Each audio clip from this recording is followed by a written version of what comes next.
Hi, I'm Diana. I was sent these chlorine tablets in return for this video, so I'm going to go ahead and talk about some of the features.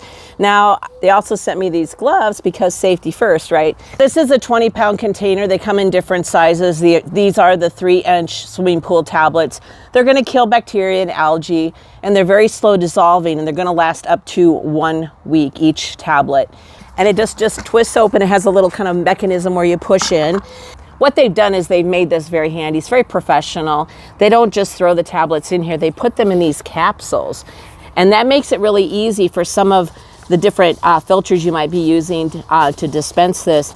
You might just simply dump this upside down in a tall filter tube, or if you've got one of these old school filters like we have, all you need to do is just dump this in like so, and you're good to go. So if you're looking for some quality chlorine tablets, definitely check these out.